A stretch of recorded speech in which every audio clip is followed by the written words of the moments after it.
4 seconds, 3. And the Edmonton Oilers, for the third straight season, have eliminated the LA Kings in the first round of the Stanley Cup playoffs.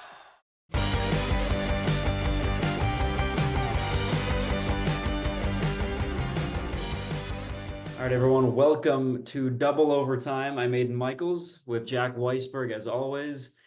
It's a very sad episode that we have to do, which is the LA Kings. And we were hoping that we would be able to do a recap of the Kings and the Oilers and the Kings winning in the series, but they didn't. Not only did they lose, but they lost in 5 games, the worst out of all 3 matchups in the last 3 years between the two teams. Jack, I mean, I know what your thoughts are, but just tell me your feelings right now. Well, as a Kings fan, I feel extremely defeated. It's our third time playing these guys, and this is the least amount of games it took Edmonton to beat us. So it feels like we're moving in the wrong direction. Um, and and that just sucks when the whole season, um, I mean, this was a roller coaster of a season and a roller coaster of emotions going into this series. Yeah, And our guys didn't live up to it. not at all. And it was very disappointing because, I mean, just think about 3 years ago, right? We were, what, seniors in high school at this point. The Kings and the Oilers, it's game 7. The Kings have a 3-2 lead, first of all. Game 6 in LA, a chance to close out the series. They don't do it. Goes to 7, 2-0, game over. Then the next year, the Kings have a 3-0 lead in a game, right? And are that close to taking a 3-2 lead. They lose it. They go down 3-2. And then again, they lose 4-2. They lose in game 6. And then this year, they just get killed. I mean, there were maybe 2 games where the Kings were the better team, and one of them the Kings lost. I mean, we'll just go game by game here. We'll start with game 1. So excited, right? We were waiting for this to happen. We just wanted to get out of the regular season. There was so much stress with the terrible, start to 2024 that we had. We just wanted to get into the playoffs and see what happened with that. And we just get killed. And the 7-4 scoreline of that game was not reflective because the Kings scored some garbage goals at the end. The Oilers absolutely destroyed them. What were your thoughts after game 1? Did you feel, okay, you know what, we'll bounce back, get a couple, or were you like, hey, this is going to be another loss for the Kings? Game one for me, it was a goalie thing. I felt like Talbot wasn't there. I also felt like, hey, we kind of have to ride with him into at least this next game to see what happens. But it Edmonton got some lucky bounces on a few, but they were playing quicker than us. They were destroying us on the penalty kill and the power play. And I mean, their goalie play was just years above ours. And Cam Talbot totally disappointed. That's what's confusing is I know Talbot's supposed to be our guy, and obviously he was an all-star. We can't forget. This was before the collapse of the Kings, but I understand he was supposed to be our guy. You lose 7-4. I know I want to preface, like, obviously you got the power play with McDavid, Hyman, and Draisaitl. Obviously, goalies, you kind of have to give them the benefit of the doubt in a lot of cases. But you let up 7 in game 1. Kings win in overtime game 2, but you still let up 4. Then you let up 6 in game 3. And then you put Riddick in and he lets up 1 goal. You know what I mean? Like, what I just feel like we rode on Cam Talbot a little too much. I think after maybe game 2, we could have turned to Riddick. I know you don't want to do that after a win, but then look what happens in game 3, 6-1. I mean, you're right. It's a goaltending thing, and Riddick and Talbot just they couldn't take us past the Oilers. There's just no way. And coming into the series, despite who the other team has, we're one of the best penalty kill teams in the league coming into that series. And it just all fell apart. And they dominated us on the man advantage. Yeah, and like you said, one of the best in the league. Number 2 in the league, number 1 in the West for the regular season for penalty kill, the Kings had. The Oilers were 50% on the power play. And I know their power play is good, I understand. But 50% is an absolute joke. Not to mention the Kings power play. going, what was it, 0 for 11? Not even a single goal in 5 games, 11 power plays, 0 goals. Absolute disgrace. And we talk about just looking at game 4, right? So the Kings, I thought, played their best game of the series in game 4. They lose 1-0 on a power play goal, of course, from the Oilers. The Kings have a power play in that game to take the lead and probably alter the entire game, right? And they can't capitalize. It's stuff like this. The Kings on the power play was horrible, just horrible. And I it mean, lost the series, you want to say. possibly even a chance to alter the entire series there. Absolutely. With what would have been a series tying win. In a game you had to have to keep it interesting. And I mean, where are they going now? What's next? Yeah, you really want to know because the Kings, I mean, we know a couple of years ago the Kings power play was just awful, but this year it wasn't even bad. The power play was good in the regular season, I would say. And toward the end, it was really starting to click. Fiala, it seemed like he was getting a power play goal every time the Kings were on the man advantage, but it was just so different in the playoffs, and it's horrible because even last year in the playoffs against the Oilers, the Kings did pretty well in the power play. I mean, I think back to even that power play the Kings had in overtime in game 1 to win the game. You know, the Kings capitalized on these moments. And like you said, it was a series altering moment because if you win, it's a 2-2 series. If you lose, you're facing elimination, which the Kings did, and which they, of course, lost that next game. And then we talk about game 5. Kings lose 4-3. They score a goal with the goalie pulled toward the end to make it 4-3. Uh, I thought the Kings played another really good game. I thought the Kings played very well in that game, but what happened? Taking dumb penalties. Granted, some of them maybe shouldn't have been penalties, but nonetheless, you take these dumb penalties and you can't defend on the penalty kill. We can blame the referees all we want, and I have a lot in this series. I've said, that's definitely not a penalty. It's definitely not a penalty. But if you can't do well in the penalty kill, and then when the refs do give you a power play and you can't capitalize on that, you can't blame the refs. You got to take responsibility. I mean, the Kings special team was just atrocious. Cost them the series. It did. Um, I mean, when you look at it, it was the power play and penalty kill, and then the goaltender play, and it's really that simple. That's what it came down to. And when you're the Kings and you're looking in the mirror, that's what you got to work on. And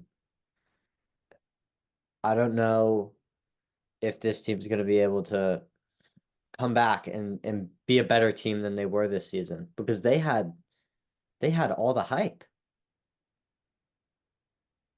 I mean, in December, this is a team that's going to the cup.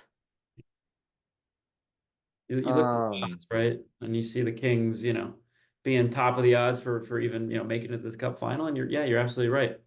There was some crazy collapse that happened.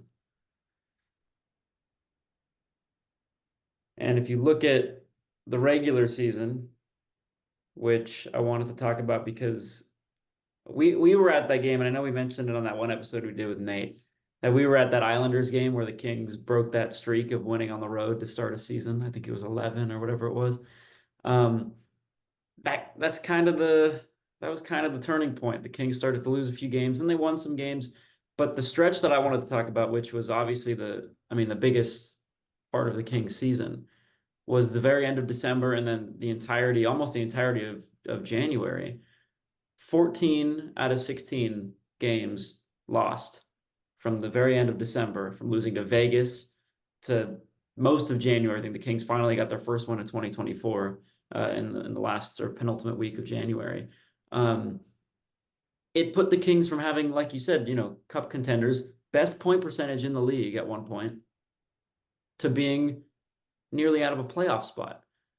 We were okay. The Kings could finally get their first Pacific Division championship. Oh, the Kings could maybe even be atop of the West.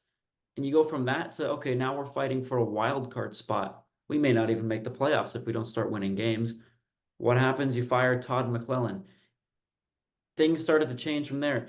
Was that because I was backing up Todd. I said, I don't know if we should fire him. Not sure that's the best idea. What was your idea with with should we hang on to him or should we fire him around that time? I mean, I'm on board with you in that I was a Todd guy, um, and I liked what he brought to the team. I mean, he really turned the team around and brought us to a playoff contending team again. Um, but something had to change. You lose 14 out of 16 in the new year, um, and you can't. Everybody else is blaming Dubois. Well, Hmm. you can't drop him. So who else are you going to drop? You drop the coach. It ends up. I mean, it worked out. We made the playoffs. But we were never able to fully recover from that stretch. And you know, obviously, so Jim Hiller was our assistant coach with Todd. I was very scared because I thought the Kings were going to appoint a new head coach, but then they said, okay, no, Jim Hiller is going to take over. This is a guy that it's his first high level coaching job, head coaching job in his career. He hadn't coached a professional hockey team in this decade, right? I think it's almost been 7 or 8 years even since the last time he coached a professional team. So I was not happy. I said, are the Kings just going to throw this season away? Go for an interim coach and say, you know what? We had a really bad 2024 beginning with Todd. Let's just throw the season away. Obviously, it went a little bit better than I thought. The question is, do you stay with Jim Hiller next season and take off that interim tag, or do you go and find one of the head coaches looking for an opening?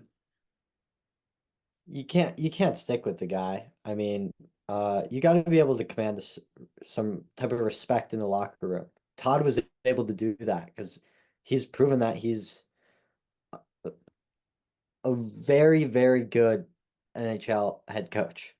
He showed that with San Jose. He came here, did the same thing. What has Hiller done besides take over a team that's already been that's already had playoff aspirations, on track to make the playoffs, barely get them there, and then win one game. Goes loses two of three at home. Um it's it's disappointing. And yeah, I think you have to move on. I I mean, I don't know what you think, but if it's if it's not him, I think Blake has got to go. Yeah, so you know, we know the exit interviews just happened, and I know you and I talked a little bit about that before this filming. But the fact that Rob Blake is scheduled, and I think it even may be today or it could be tomorrow, that Rob Blake is scheduled to speak. I've heard from reliable Kings sources online. I know that's, you know, we don't know how reliable they are, but just throughout the season, guys that I've followed on Twitter and Instagram, whatever, that have been reliable, the implication is that, well, the fact that Rob Blake is going to be speaking today or tomorrow implies that he's going to be the GM next year. So it's up to him then to find a new head coach or to take that interim tag off of Hiller. And to be honest, I was just looking at openings, and so you got Jay Woodcroft, who was the Oilers guy who beat us in the playoffs the last 2 years. He got fired because the Oilers, remember, they were on their, you know, bad run of games this season, and then got Knobloch. But Woodcroft is looking for a team. Personally, I wouldn't want him. You got Craig Berube, who was fired by the Blues. Remember, he won the Stanley Cup with them. Dave Haxtell was just fired from Seattle. And, you know, obviously the Kraken had a bad season, but he took them past the first round last year. But the one guy that caught my attention, and this could be a little controversial, is Joel Quenneville, who, Jack, you and I know well, as, you know, they used to beat us. You know, his Blackhawks used to beat us back then. And obviously multi-cup champion for him. Uh, he said that in a podcast that he's had conversations with a few playoff contending teams for a head coach opening. Is that the Oilers? Is it the Kings? I mean, there's a few teams that that are looking for a new head coach. Could even be the Devils that, they narrowly missed the playoffs. That's my guy. I think that's the guy the Kings need to bring in is Joel Quenneville. And when I say it's controversial because I know the Blackhawks had that whole controversy, which we won't get into, but a lot of them were faulting Quenneville. I've heard from more inside sources that Quenneville wasn't guilty in that, and that he wasn't. And when I say guilty, I don't mean of actually doing these bad things, but they say he wasn't guilty of seeing it and not making a change or whatever. Um, I think he's the best option. I think that he's still got it, and obviously he was out of a Blackhawks job when they were in their rebuild, and they fired him amongst all these other things. But he's ready. He's ready to come back in the NHL. I think the Kings should give him a shot. I think it's a fit. I think that Rob Blake has also shown that it doesn't matter if this guy has beat us in the past. If he's a winner, we're gonna bring him in. Todd McClellan used to destroy the Kings. We did our fair share of beating him too, but he was regarded as a very good coach in uh our biggest rival's coach Right. at the time. And when we can bring in a guy um to his caliber, I think you got to do it. Um I agree with you. I think that he's got to be the guy that we look to this off season. I wonder who he's been talking to. I hope it's not the Oilers. You know what? I thought maybe it could be. I don't think it is because I don't think the Oilers are going to be looking to change coaches. I think they'll stick with Knobloch, especially. I mean, we don't know how they're going to do in the playoffs. They could get by Vancouver, go to the Western Conference Final again. They could even go to the Stanley Cup Final. Depends on how the season goes. I don't think even if the Oilers lose to the Canucks in the second round, I don't think they'll part ways with Knobloch. I think they'll stay with him. So I don't think the Oilers are going to be that team. Honestly, the team that I have heard, I know people were saying it's probably the Kings, but the one team that I have heard is the Devils, which honestly could be the most likely scenario. Which honestly, whatever, fine. Uh, but I really do think the Kings are in the running. We don't know for sure. We won't know for sure because we don't know who Blake and who Robitaille are conversing with, for the new head coach position. But it seems like it could be because what other teams are going to be talking to Quenneville? He said this before the playoffs started. So obviously it's a team that had fired their coach and are already looking for a replacement. So again, it could be the Devils, but the Kings really fit the description that Quenneville was talking about on the podcast. Definitely. But we'll see. We'll see. That news will probably come out. I mean, you want it to come out pretty soon. I know it's only been a week or so since the Kings were eliminated, but with all these interviews, we wonder what Blake's going to say. That's what I'll say. Is Blake will probably not announce who the coach is going to be, but will announce, hey, we're going to stick with Jim or we're not. Let's just say this. What if Blake does come out and say, hey, Jim Hiller's our guy. He's our head coach. What do you think about that? I think we're screwed. I think we'd be throwing away these last 2 years of Kopitar and Doughty. And if he said that, yeah, I'd be distraught. Um, we need change, and it needs to be somebody with a proven track record that can just get the attention of our guys and help them buy in, because according to the exit interviews, a lot of these guys weren't bought into the 1-3-1. Kempe and Fiala outwardly spoke about that not being their preference. Other guys hinted towards it. Other guys not very happy with their role, like PLD, somebody that struggled all season. And Something's got to change, and I think it just starts with the head coach. By the way, I fully agree. I would say, sort of as like a devil's advocate thing, Yeah. obviously the 1-3-1, Todd has been doing that for a few years with the Kings.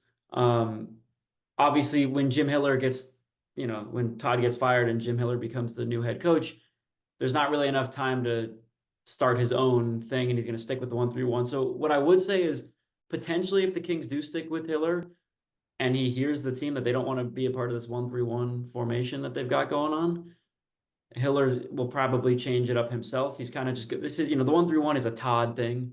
It is a Todd thing, and it works for a lot of the time. It's not the most fun to watch, and I know teams hate playing against it because it is very boring. They kind of force the offense to come at them. Um, but again, my point is I do agree with you. That's just what I think could happen if Hiller stays. But I agree with you. He's got to go. He and what I mean by go is maybe he could even be the assistant coach again. I don't know. Maybe he will be looking for a head coaching job. Maybe. I would love to have him on because I really did like him. I'd love to have him on as an assistant coach again. But Joel's the guy, and even if Joel isn't hired, Hiller can't be. You know what I mean? I wouldn't mind Hiller, but I'd rather have Berube or Quenville or I don't know if I want Woodcroft or Haxel, but there's a few guys definitely that are in front of Hiller, in my opinion. And Drew Doughty said it best. He said, I don't care if it's a 1-3-1, a 2-1-2. He doesn't care as long as we win. And that needs to be the sentiment around the locker room is we just want to win. Hmm. I know that's how our fans feel. Um, and yeah, that was really hard to watch. So yeah, people are getting impatient because obviously Dean Lombardi, right?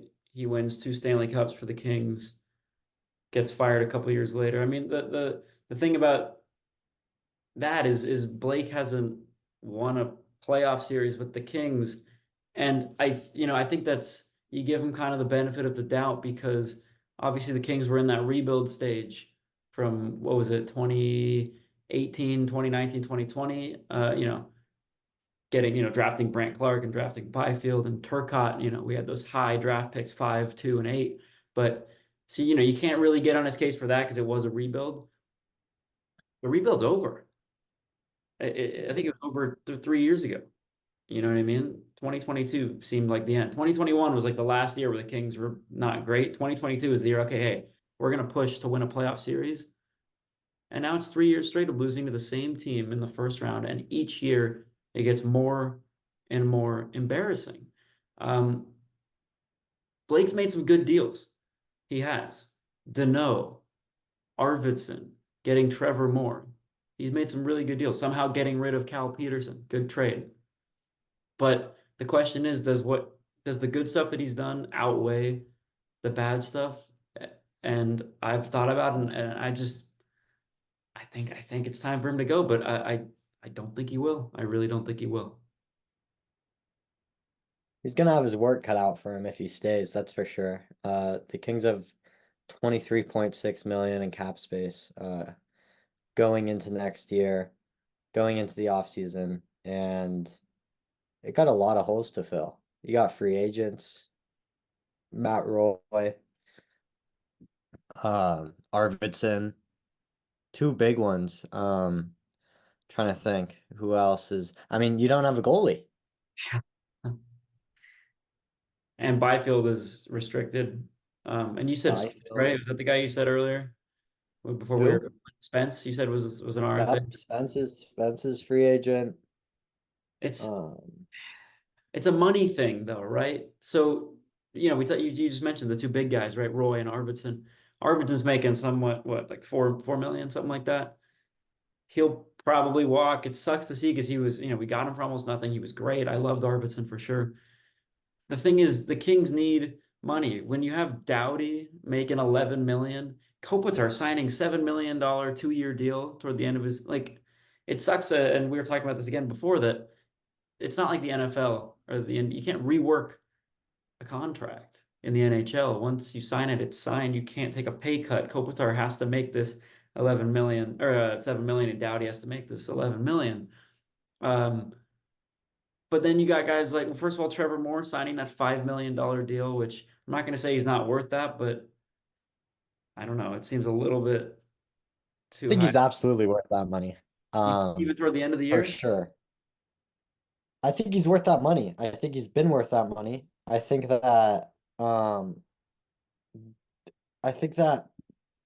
PLD is worth half of his contract.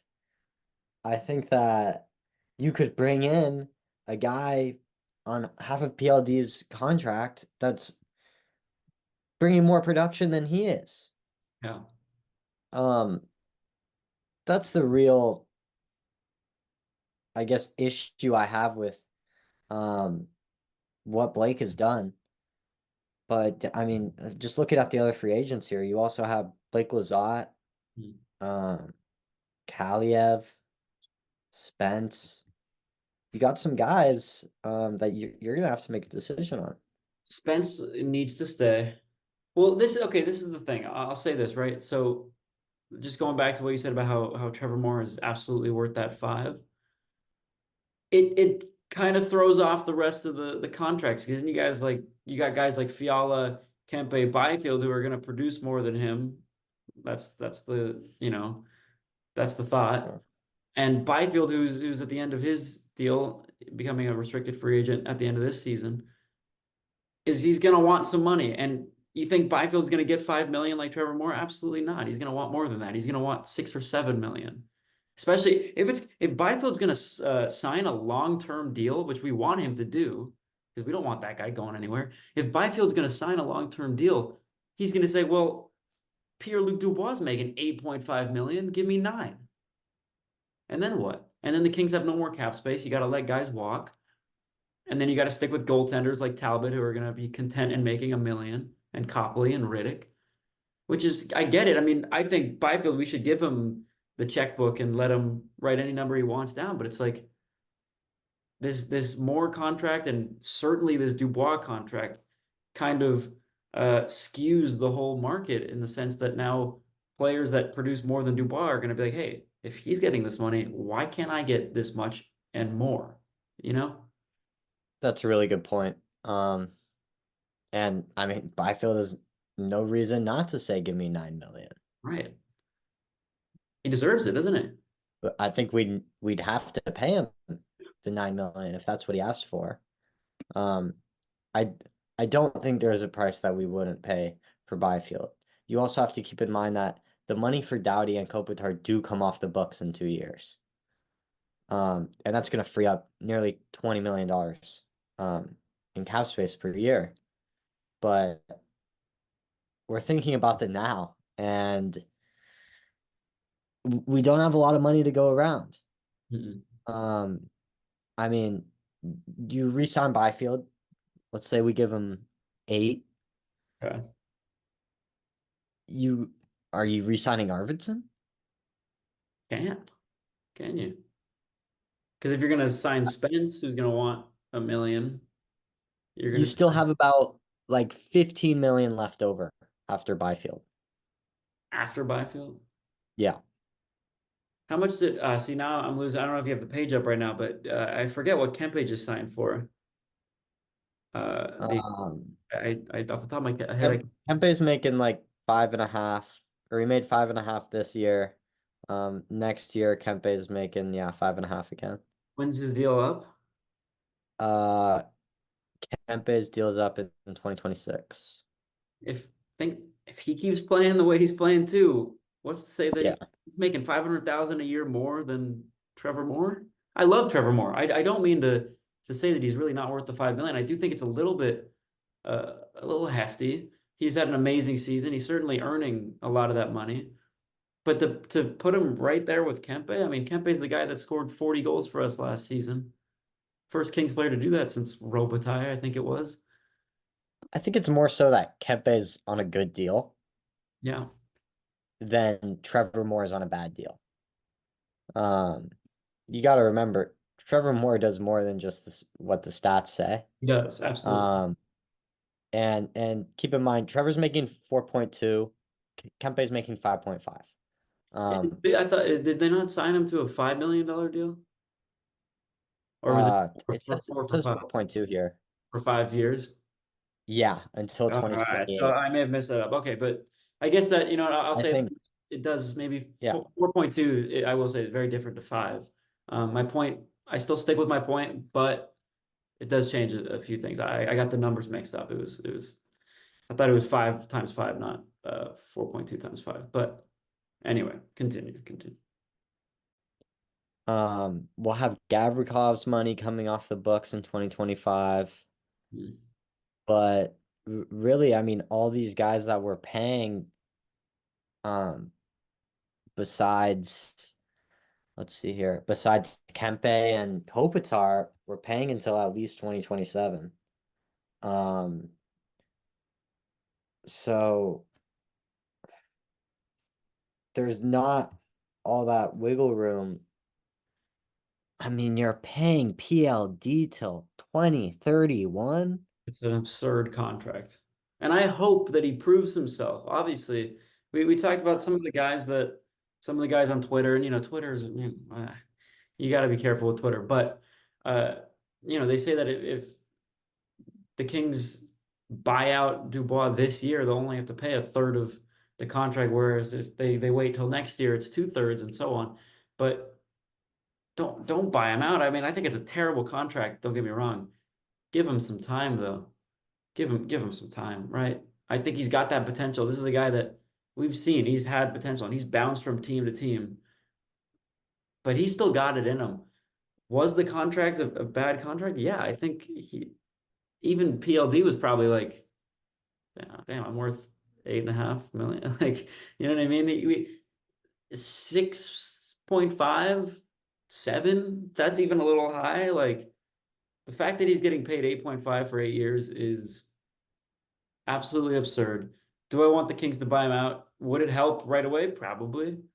But we don't know. This guy could be great next year. We have to give him some more time. We gave him one season in a new environment with a guy that, with a coaching change in the middle of the season, playing with Alex Laferriere, Blake Lizotte, good players, don't get me wrong, but certainly not, the Byfields and the Kopitars and the Arvidssons and all that.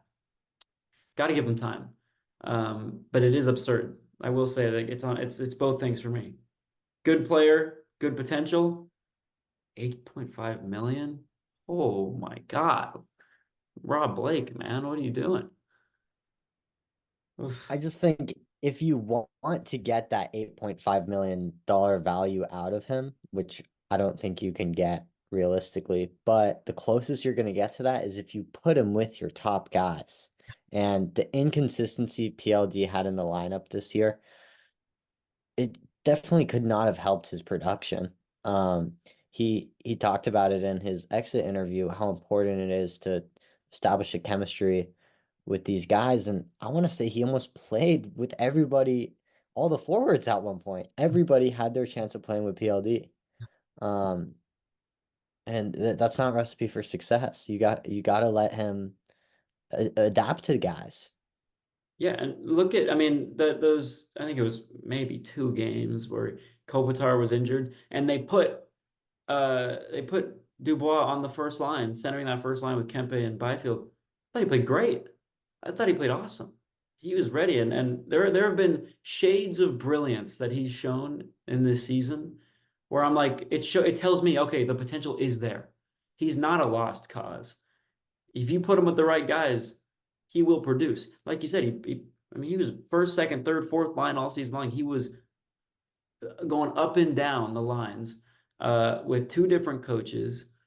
He didn't have enough time to settle in and produce. I will say, like, his biggest weakness, at least for me, toward the beginning, was that he wasn't really, it didn't look like he was putting in the effort. When the coaching change happened, that switched for me. He started putting in effort. He said, you know what? I know that it's on me. I got to change. Let's go. So even though he wasn't producing as much in the second half of the season and in the playoffs, the effort was there. The only thing is he kind of takes a lot of dumb penalties. I will say that. He takes some dumb penalties. That's something that you can fix. It is. It's a habit thing. You can fix that. But the fact that he's shown these little slivers of really good play even though it's not consistent, it shows us as Kings fans, and I hope the organization, that okay, this guy's still got it. There's still potential for him to maybe not live up to the 8.5 million, but at least become a star on this team. Yeah, and if you're Rob Blake, you can't give up on the guy that you just agreed to pay $8 million for 7 years. Bad luck. That you can't do that. Um, I mean, he would have to step down if he made that move, because the fan base would go crazy. Not because they disagree with it, but because the move was made in general, and now he's taking the step back and saying, "Okay, well, you guys are right." Um, and as you said, the sooner that this decision is made on PLD, whether it's a yes, we want we want you to play for this contract, or hey, like you got to go, the sooner that decision is made, the better for the Kings, and for PLD. Yeah. And the thing is too about, like you said, I like the way you put it, which is it's not the fact that, if he did make that move, it's not the fact that the Kings fans wouldn't agree with it, because they probably would agree with it, but it is the fact that you basically not only ate up a huge chunk of the salary cap, forcing us to sign, AHL goalies, you know, uh, but also the fact that you just got rid of Velarde, Iafallo, even Kupari was like, he was playing okay. He probably could have made it on our fourth line. Um, he's kind of like a Laferriere, basically, which I like him too. But you essentially gave Velarde and Iafallo away to another Western Conference team for nothing. It would be horrible. So Blake's got a lot of things to think about. If I'm him, well, if I'm him, I'm stepping down. But that's just because I want him down. But honestly, if I'm him, you gotta keep Dubois, and you gotta hope. You gotta pray that he really means what he says, which is, I want to be better. And I love that he's taking responsibility. I really do. I love that he's like, you know what? It's on me. I know that I need to be better, and I will be better. He talks the talk.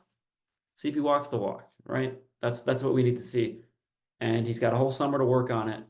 And hopefully the Kings can get that new coach ASAP. So then Dubois can lock in. Yeah, and we got to give him the time to figure it out. Um, we want to see him succeed. We don't want to see this guy fail. Because him succeeding is our franchise succeeding. He's the we brought him in because he's the missing piece to this puzzle, and it looked like this year that he was just adding to the problems. And it seemed like we traded away a lot of our solutions. Um, and yeah, I mean, I don't even want to go back and look at the trade. But ultimately, just like we need a top tier goalie to contend in the Western Conference. Do have to say, And oh, sorry, go ahead, go ahead. there's options. I mean, the Maple Leafs have 4 goalies on their roster that have played pretty good hockey. And 3 of them are going to be free agents. You have, what else do you have here? You have Seattle's goaltender, Dridger.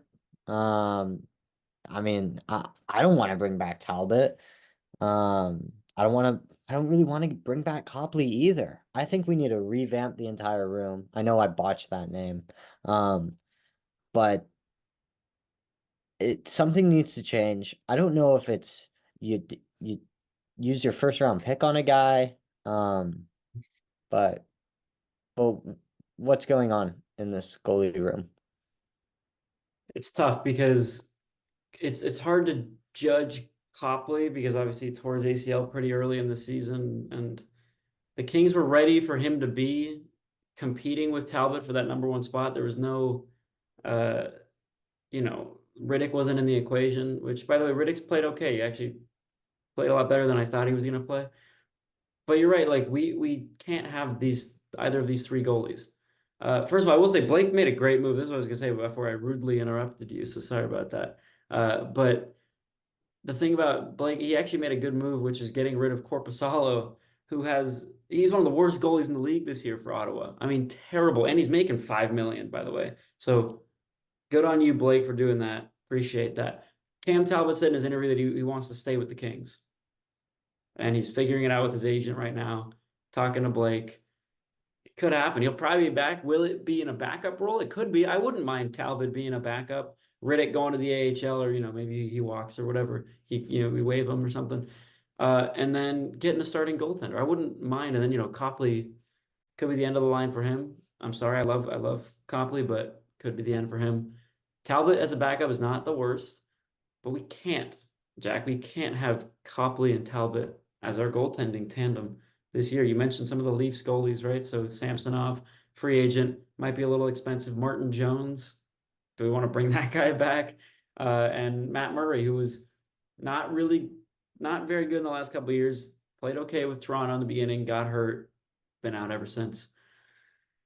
There's definitely goalies on the board for the Kings to look at. One I just thought of now, which I want to get your opinion on. The Kings nearly got the Vezina winner, Linus Ullmark, from the Bruins earlier in the season in a trade. The idea was that Dubois was going to Boston and Ullmark was coming to Los Angeles. It didn't work out. There were rumors that Ullmark declined it because he didn't want to live in Los Angeles. Those were proven false. I want to say that people were being, the Kings could have gotten rid of Dubois. They could have got the Vezina goalie, but he didn't want to play in LA.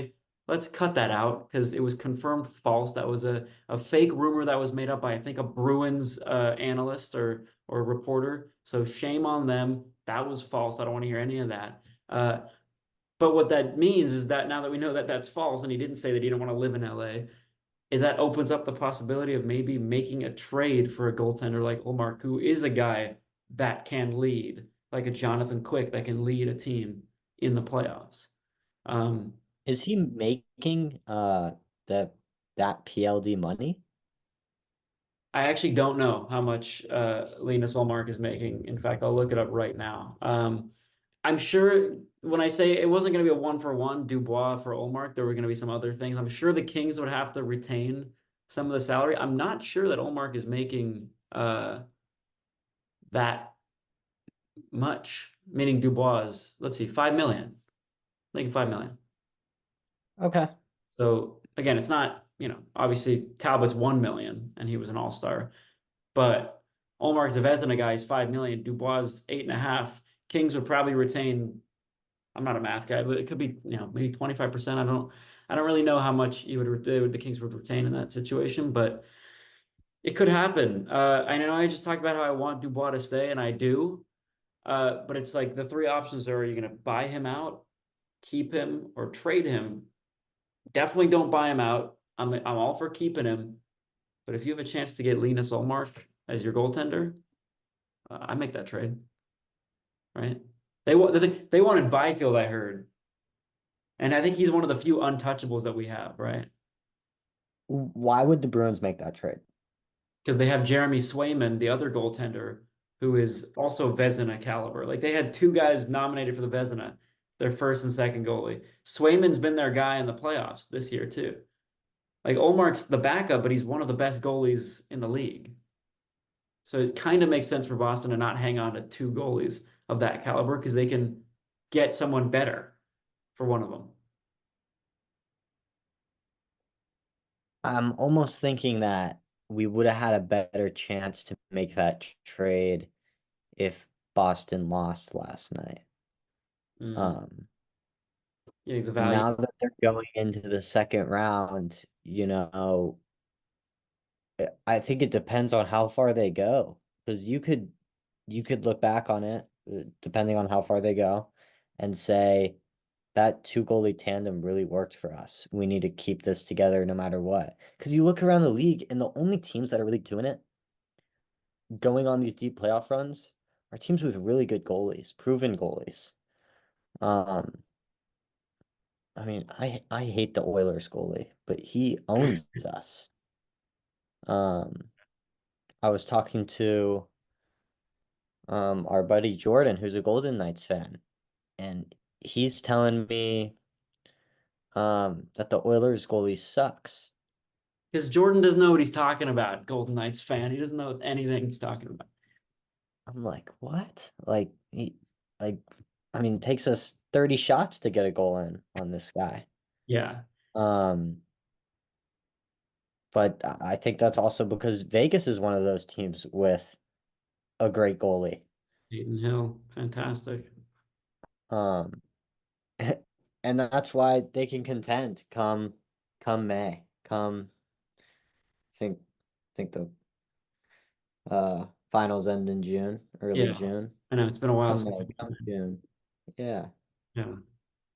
The thing about goaltenders, though, is it's so when you draft them, the best goaltenders are always drafted outside the first round. You feel like the only goaltender I can think of right now that was drafted first overall was I think back in '03. It was DiPietro, who was one of the biggest busts in NHL history. But then you guys got like for example, Lundqvist was a seventh rounder. You know, um, so it's tough because goaltenders kind of come out of nowhere. Aiden Hill was a Sharks guy, got rid of him for nothing because he was not good and he was probably wasn't going to have a future. What happens?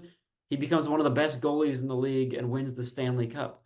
Goalies are so weird with that. Quick, look at Quick. He was one of the best goalies uh, in the league toward the beginning with Shesterkin with the Rangers when he was absolute garbage for us toward the end. Like goalies are a weird thing. I fear that Blake wouldn't make a trade because what if Olmark turns out to be a really bad goalie and then Dubois starts putting up numbers, and it's like, well, all right, Blake, you're done, buddy.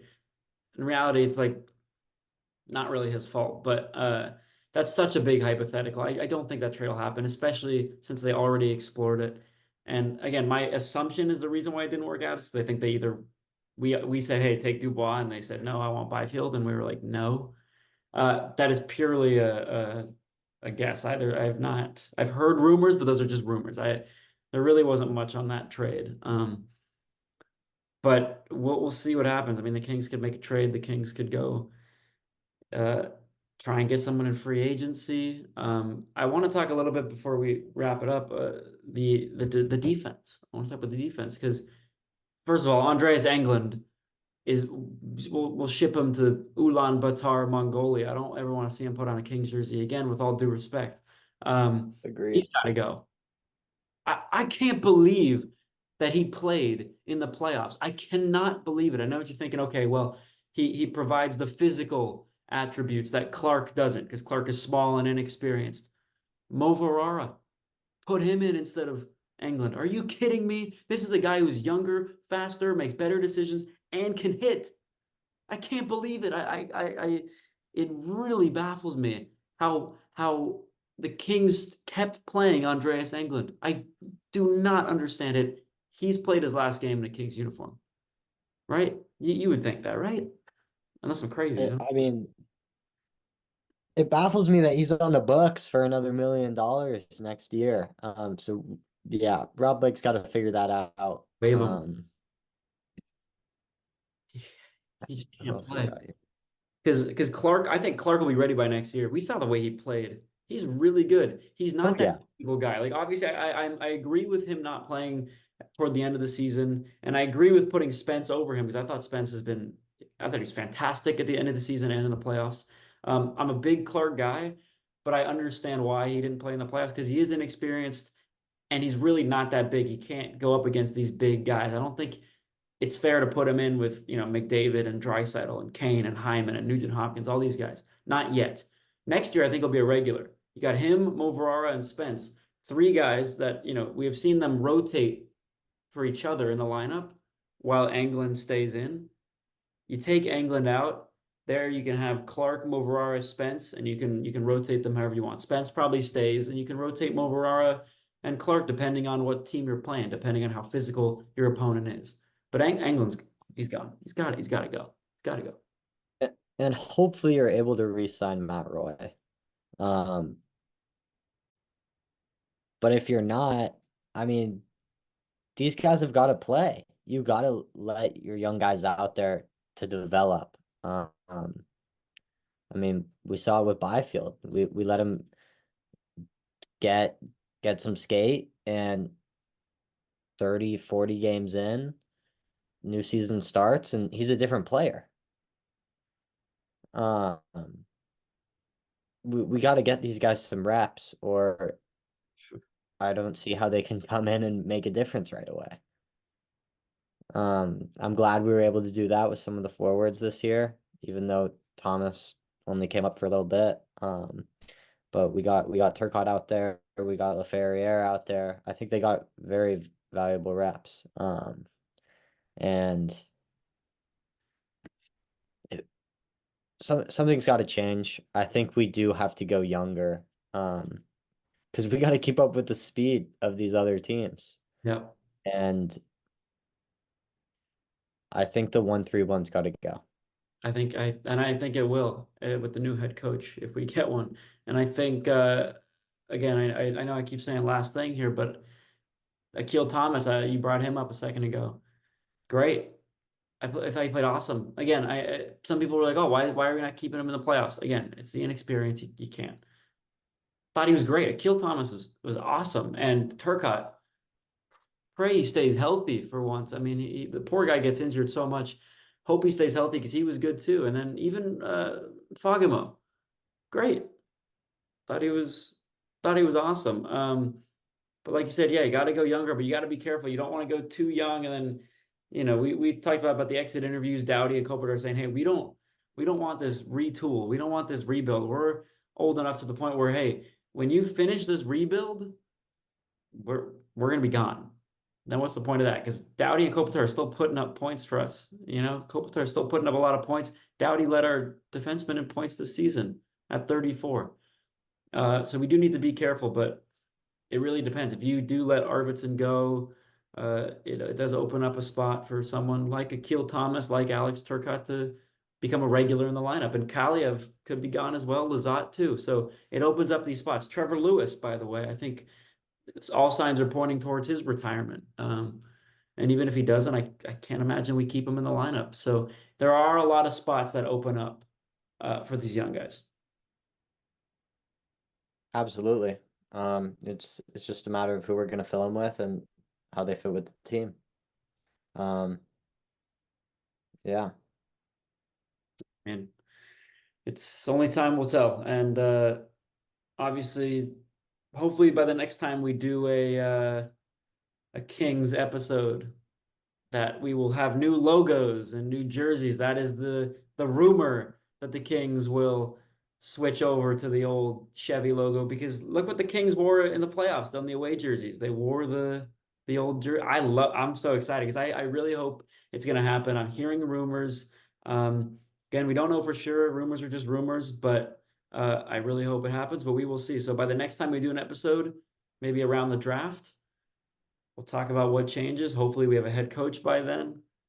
Hopefully we make some signings, maybe make some trades. But anyway, that does it for episode 2 of Double Overtime. For Jack Weisberg, I'm Aidan Michaels. We'll see you in episode 3.